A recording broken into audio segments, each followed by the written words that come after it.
आज महाराष्ट्र में विधानसभा चुनाव से पहले एक बार फिर आरक्षण का मुद्दा गर्म हो गया। महाराष्ट्र कांग्रेस के अध्यक्ष नाना पटोले ने वही गलती कर दी जो हरियाणा चुनाव से पहले राहुल गांधी ने विदेश में जाकर की थी।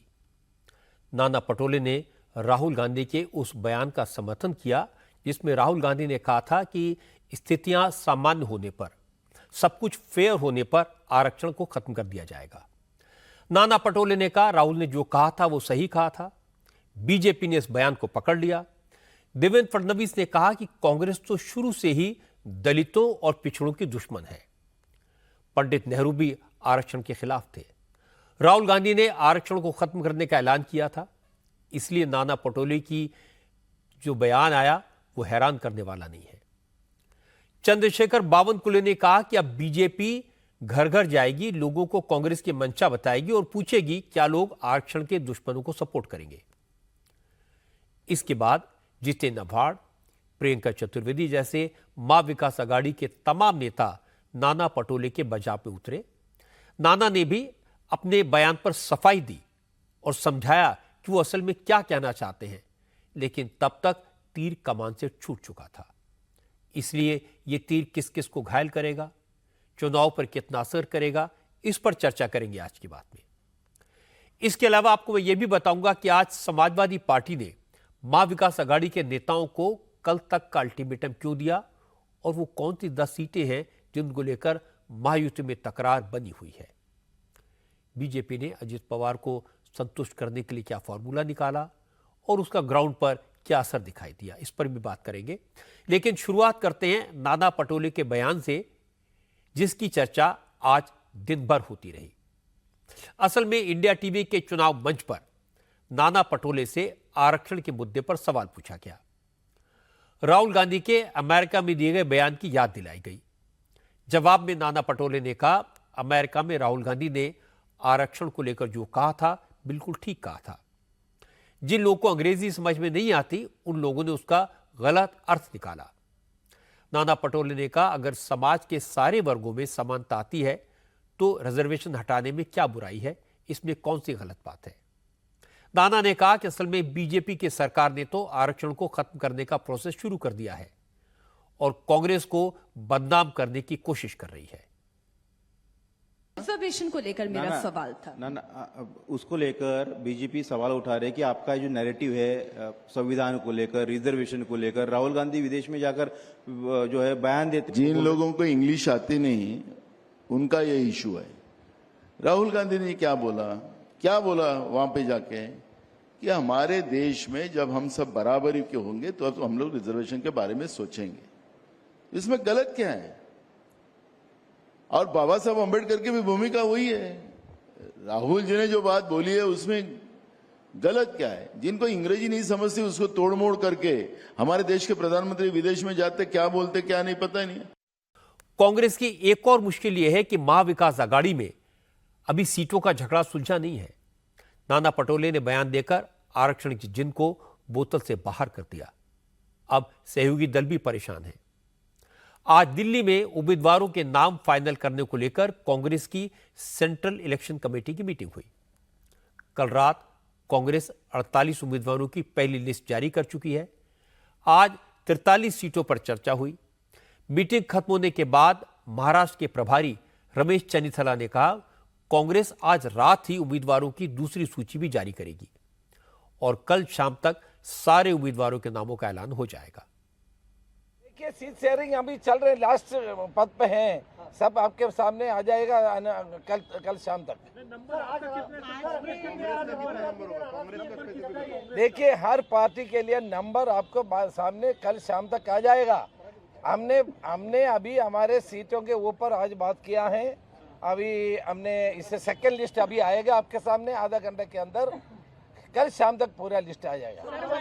चर्चा करके हमने जो लिस्ट फाइनलाइज किया था एक आधा घंटे के अंदर आपके पास उसका सेकंड लिस्ट आ जाएगा। कांग्रेस और कल एक बार भी एक ऑनलाइन मीटिंग में भी होगा। इसके कल शाम तक हमारा पूरा लिस्ट आपके सामने आएगा। महा विकास आघाड़ी एक साथ चुनाव लड़ रहे हैं, हमारे इसमें कोई मतभेद नहीं है।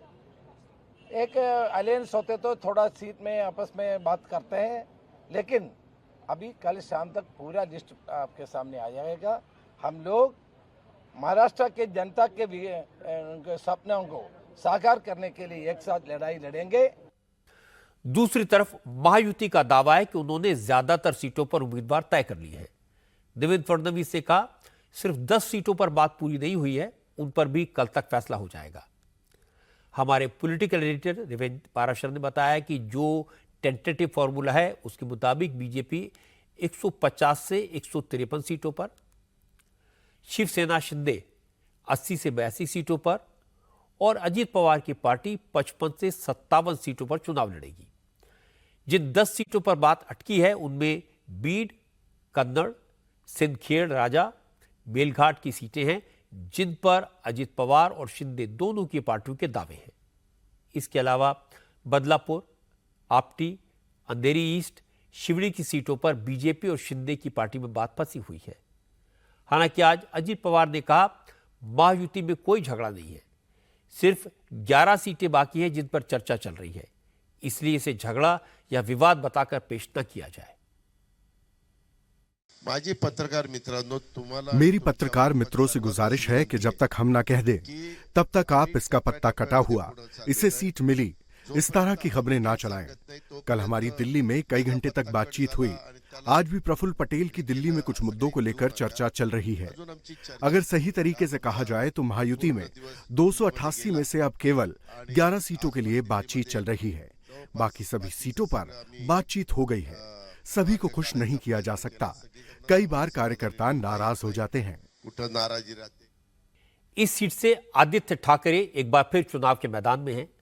वर्ली की सीट पर इस बार मुकाबला बेहद इंटरेस्टिंग होने वाला है क्योंकि शिंदे की पार्टी ने आदित्य को वर्ली में घेरने का प्लान तैयार कर लिया है। शिंदे की शिवसेना ने इस बात के संकेत दिए हैं कि आदित्य के खिलाफ इस बार मजबूत उम्मीदवार उतारा जाएगा। पहले इस बात की चर्चा थी कि शाइना एनसी को शिंदे की पार्टी से लड़ाया जा सकता है, लेकिन बाद में इस बात का इशारा मिला कि शिंदे की पार्टी के राज्यसभा सांसद मिलिंद देवड़ा वर्ली से चुनाव लड़ सकते हैं। मिलिंद देवड़ा के ट्वीट के बाद यह लगभग तय है कि वो वर्ली से चुनाव लड़ने जा रहे हैं। मिलिंद देवड़ा ने लिखा, मुख्यमंत्री शिंदे वर्ली की जनता को इंसाफ दिलाने में यकीन रखते हैं। हम मिलकर इसका रास्ता तैयार करेंगे और जल्दी ही अपना विजन शेयर करेंगे। It's Worli now. आदित्य ठाकरे से जब इसे लेकर सवाल किया गया तो पहले तो बचने की कोशिश करते रहे, फिर उन्होंने इतना कहा कि वर्ली में कोई मुकाबला नहीं है, कुछ लोग लाइमलाइट लेने के लिए चुनाव लड़ने आ रहे हैं, आने दीजिए। बहुत सारे उम्मीदवार लड़ेंगे, बहुत सारी पब्लिसिटी के लिए लड़ेंगे, चुनाव है। महायुति ने एक कड़ा उम्मीदवार खड़ा किया।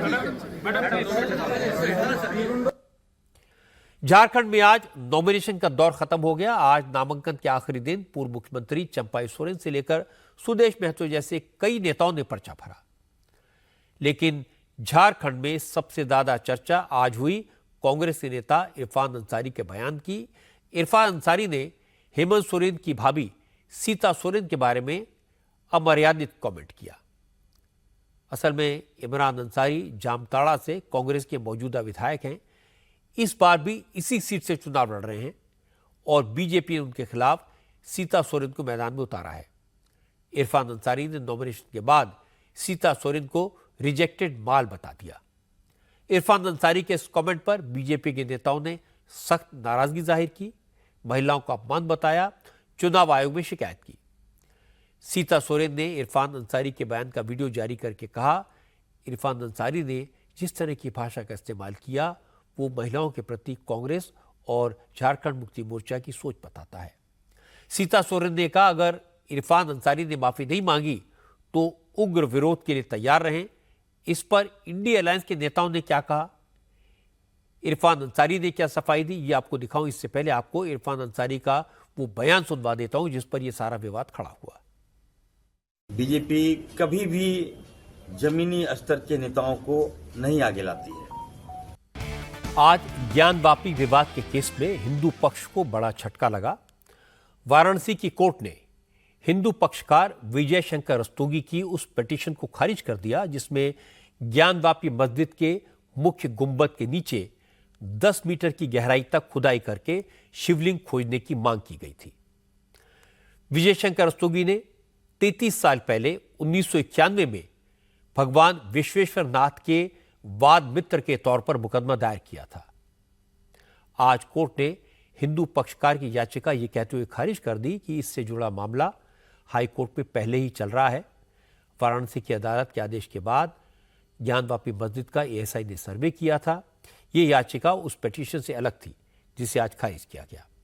आज जिस पिटीशन को खारिज किया गया उसके पिटीशनर का कहना था कि एएसआई ने ज्ञानवापी के मेन गुंबद का सर्वे नहीं किया और सर्वे मशीन से गुंबद के नीचे दबे शिवलिंग का पता नहीं चल सकता। इसलिए मेन गुंबद के नीचे खुदाई कराई जाए जहां 100 फीट का शिवलिंग मौजूद है। जिसलिए अदालत से पिटीशन खारिज होने के बाद पिटीशनर अब अदालत के फैसले को हाई कोर्ट में चैलेंज करने की तैयारी कर रहे हैं। आज दिल्ली से लव जिहाद की दिल दहलाने वाली खबर आई। नांगलो इलाके में सलीम नाम के लड़के ने अपनी गर्लफ्रेंड 19 साल की सोनी की हत्या करके उसकी लाश को रोहतक में खेत में ले जाकर गाड़ दिया। पुलिस ने सलीम को अरेस्ट कर लिया है। पता यह लगा कि सलीम संजू बनकर पहले सोनी का दोस्त बना, फिर उसके साथ फिजिकल रिलेशनशिप बनाई। सोनी ने शादी के लिए दबाव डाला। करवा चौथ के दिन वो संजू से मिलने गई लेकिन फिर कभी नहीं लौटी।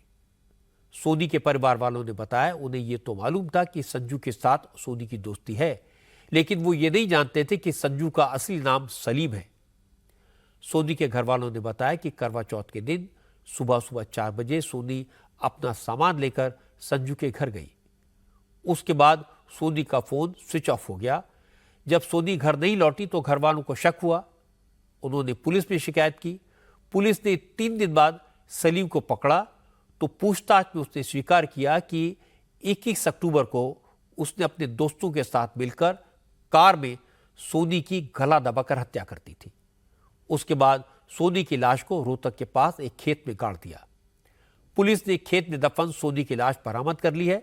सोनी के भाई ने कहा सलीम के घर वाले कहते थे उन्होंने सलीम को बेदखल किया हुआ है, अगर सोनी उनके घर आई तो उसे मार डालेंगे, और सलीम ने वही काम किया। आज दिल्ली पुलिस ने एक और बड़ी खबर दी।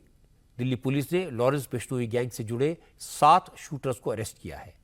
ये शूटर्स राजस्थान में एक पूर्व विधायक के भांजे की हत्या की फिराक में थे। क्योंकि दिल्ली पुलिस लॉरेंस बिश्नोई के गैंग के खात्मे में लगी हुई है, इसी दौरान दिल्ली पुलिस स्पेशल सेल की डीसीपी प्रतीक्षा गोदारा की टीम ने दिल्ली से रितेश नाम के एक अपराधी को पकड़ा। रितेश से मिली जानकारी के आधार पर 4 अलग अलग स्टूडेंट से लॉरेंस बिश्नोई गैंग से जुड़े 6 और शूटर्स को गिरफ्तार किया गया। इन शूटर्स के कब्जे से 6 पिस्टल, 24 कारतूस, चोरी की एक मोटरसाइकिल और एक जीपीएस ट्रैकर बरामद हुआ है। ये 7 शूटर लॉरेंस बिश्नोई गैंग के मेंबर आरजू बिश्नोई के कांटेक्ट में थे और उसी के लिए काम कर रहे थे। आरजू बिश्नोई लॉरेंस बिश्नोई के भाई अनमोल बिश्नोई का करीबी है। वो पिछले साल ही जेल से छूटा है और उसने राजस्थान के पूर्व निर्दलीय विधायक राजकुमार गौर के भांजे सुनील पहलवान के मर्डर की सुपारी ले रखी है। गिरफ्तार किए गए शूटर्स ने सुनील पहलवान की रैकी कर ली थी और उनको हथियार भी मिल चुके थे। वो वारदात को अंजाम देते उससे पहले पुलिस ने उन्हें पकड़ लिया। इस बार दिवाली के मौके पर भारत चीन सीमा का माहौल थोड़ा बदला होगा। लाइन ऑफ एक्चुअल कंट्रोल पर 4.5 साल के बाद पेट्रोलिंग फिर से शुरू होगी। सीमा पर सैनिकों की संख्या कम हो जाएगी क्योंकि सीमा पर शांति का समझौता होने के बाद एलएसी पर भारत और चीन की सेनाएं पीछे हटने लगी हैं। डिसएंगेजमेंट का प्रोसेस शुरू हो गया है। डिसएंगेजमेंट के प्रोसेस के तहत मंगलवार को भारत और चीन के लोकल आर्मी कमांडर्स की मीटिंग हुई, जिसके बाद 23 अक्टूबर से पीछे हटने का प्रोसेस शुरू हुआ। सबसे पहले दोनों सेनाओं ने डेप्सोंग और डेमचौक में अपने एक टेंट को हटाया। एलएसी पर जो टेम्परेरी स्ट्रक्चर बनाए गए थे, गुरुवार को उनको तोड़ा गया। आज सुबह से भारत और चीन के सैनिक एलएसी से पीछे हटना शुरू हो गए। डेमचौक में इंडियन आर्मी के जवान चार्डिंग नाले से पश्चिम की तरफ पीछे हट रहे हैं, वहीं पीएलए के सैनिक इस नाले से पूरब की तरफ पीछे हट रहे हैं। डेमचौक में दोनों देशों ने अपने सैनिकों के लिए करीब 1 दर्जन टेम्पररी स्ट्रक्चर्स बनाए थे, उनको धीरे धीरे तोड़ा जा रहा है। डेपसोंग में चाइनीज आर्मी ने गाड़ियों के बीच तिरपाल लगाकर अपने सैनिकों को तैनात किया था। डिसएंगेजमेंट के तहत पीएलए ने अपनी कुछ गाड़ियां पीछे हटाई हैं। दोनों देशों ने डेपसोंग और डेमचौक में सैनिकों की तैनाती में करीब 50% की कमी कर दी है। फुल डिसएंगेजमेंट 28-29 अक्टूबर तक पूरा होने की उम्मीद है। इसके बाद भारत और चीन के सैनिक अपने अपने इलाकों में पेट्रोलिंग कर सकेंगे, गश्त लगा सकेंगे। लेकिन इससे पहले भारत और चीन दोनों ही एक दूसरे के सैनिकों के पीछे हटने का फिजिकल वेरिफिकेशन करेंगे। आज नॉर्दर्न कमांड के general officer commanding in chief lieutenant general Suchindra Kumar ने कहा कि भारत और चीन अपने पारंपरिक इलाकों में दोबारा गश्त करने और लोकल लोगों के लिए चारागाह में जानवर ले जाने पर सहमत हो गए हैं। बहुत कम शब्दों में कहूं तो भारत और चीन लाइन ऑफ एक्चुअल कंट्रोल के बचे हुए हिस्से में मतभेद को निपटाने के लिए कूटनीतिक और सैन्य स्तर पर लंबे समय से बात कर रहे थे। इस बातचीत के नतीजे में जमीनी हालात को लेकर समानता और आपसी सुरक्षा के सिद्धांतों के आधार पर हालात बहाल करने को लेकर दोनों देशों में सहमति बन गई है।